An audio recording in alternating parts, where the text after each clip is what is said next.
Welcome into the Sharp Sports YouTube podcast. My name is Andrew Sharp. We'll be talking everything Denver sports and beyond.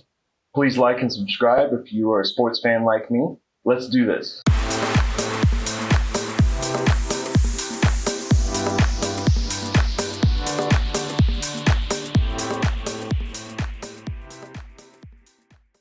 Welcome into the Sharp Sports YouTube podcast. My name is Andrew Sharp.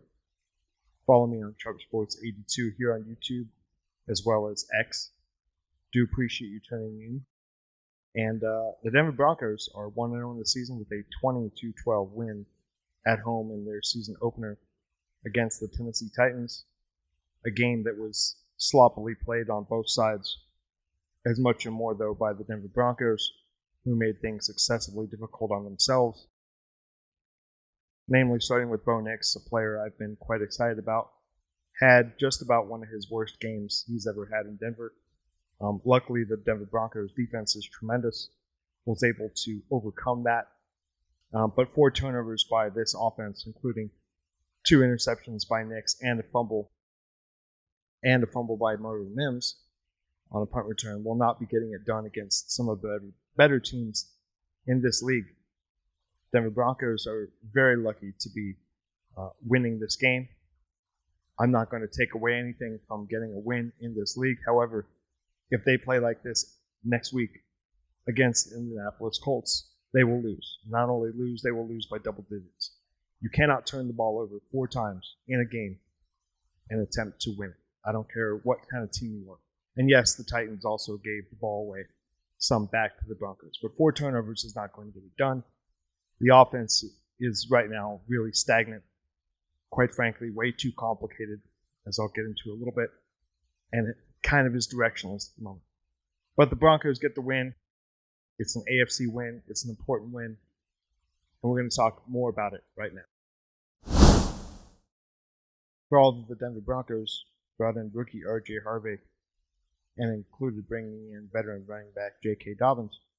The Denver Broncos, midway through the first half, as I tweeted here, were still not running the ball, calling way too many pass plays in the first half.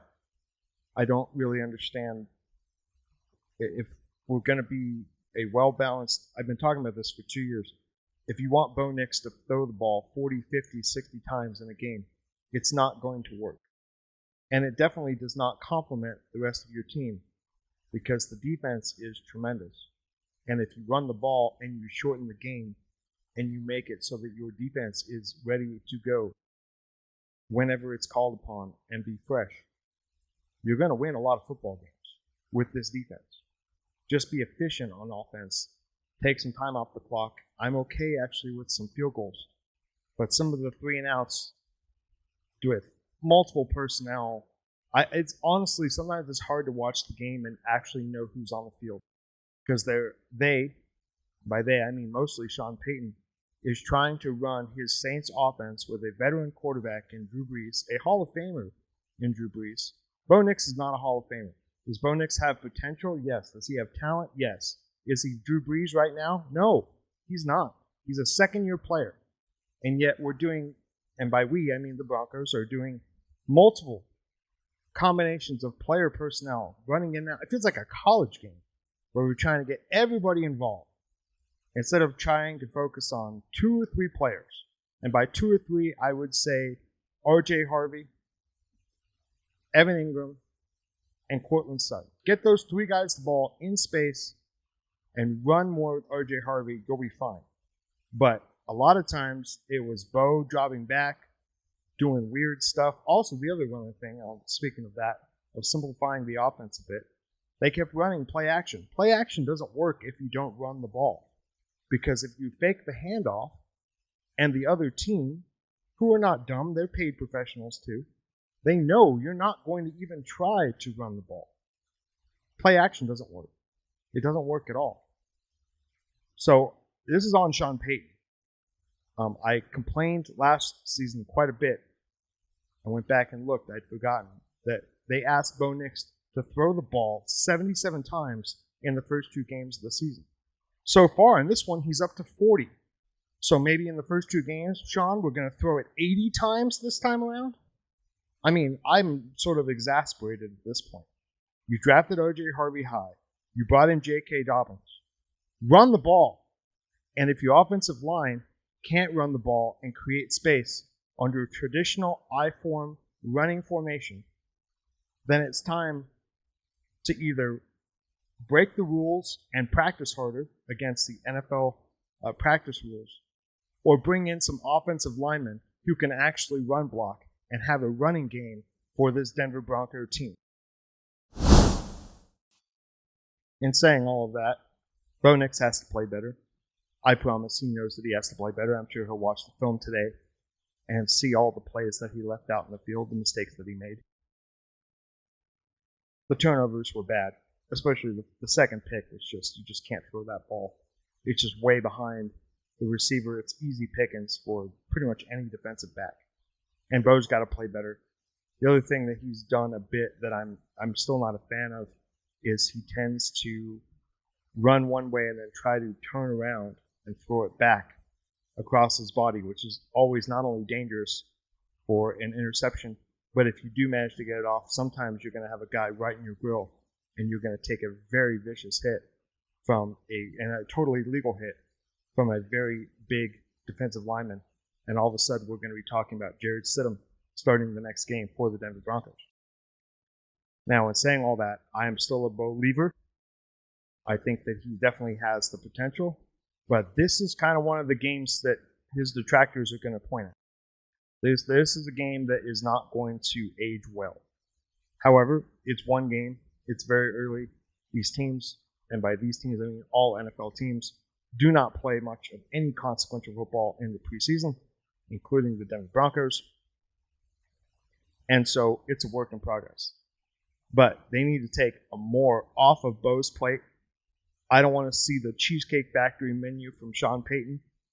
Quit calling all this weird stuff that's, got multiple motions and personnel groups and blah, blah, blah, blah. Simple it down just a little bit. I'm not saying you have to dumb it down to a high school offense. But clearly your quarterback is overwhelmed at the moment, Sean Payton. He's overwhelmed. He's a second-year player. You've got other good offensive players on the team. Use them. As I speculated, the Denver Broncos defense this season would be tremendous. And that pretty much bared out in week one. Denver's defense was just unbelievable. Cam Ward, actually, I give him a lot of credit for keeping his composure, given the fact that it was basically a sea of orange in the backfield all day. And the Denver Broncos defense just this. I don't see how this team is not going to lead the league in sacks yet again in the NFL. It was kind of unbelievable. I mean, they really did. They had six different players all had a sack. Justin Sternad, who had a very good game, Jonah Ellis, Jonathan Cooper, Jaquan McMillan, Zach Allen. 6 sacks. And relentless pressure on Cam Ward. Relentless pressure on Cam Ward. Riley Moss was targeted quite a bit, given the fact that Pat Surtain is basically a lockdown corner at this point. So Riley, buckle up, buddy, because you're going to get a lot of balls thrown your way. But Riley Moss played really well. He played very well for himself. He made a bunch of great plays. And I didn't get to it as much. I'll get to it a bit more probably on Friday's show. Newly extended Bronco Nick Benito certainly only had 1 sack, but was all over the ball all the time. Basically had to game plan most of Tennessee's pass protection around stopping Nick Benito. It's great to see these guys. I mean, it's crazy just how many different weapons they have. Jahdae Barron, the rookie, played. He's doing great, but it's just kind of insane how many different dudes the Broncos, and by dudes I mean dudes, the Broncos can throw at any opposing offense. If the offense is only average this year, this team will easily win 10 to 11 games. But the offense has to support the defense. You don't want the 2020, 2018 range Broncos who were tremendous defensively, and it divided the locker room because the offense was so poor. So the Broncos defense, very, very good. Broncos offense, a lot to be desired. That's kind of the way it's been from reporting of training camp and the preseason. However, it's time to buckle up.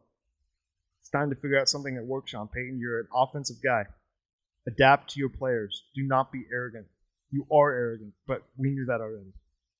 Adapt to your young team. This is still a young football team. This is not the polished championship level New Orleans Saints. You need to find things these players are good at and make sure you run them. With that being said, the Broncos are 1-0. But I promise you this, if they play anything like that in Indianapolis this coming Sunday, they will lose by double digits. So it's time to improve. It's time to take the week of film. It's time to have Bo Nix be more settled and play better. And I think that he will. Anyway, it's going to keep it a little short and sweet, but really just some hot take reaction from the Broncos' opening win over the Tennessee Titans, 20-12. Once again, my name is Andrew Sharp, Sharp Sports YouTube podcast, and I'll be back with a little preview, a little news and notes on Friday, and I look forward to speaking with you again. Thanks for tuning in.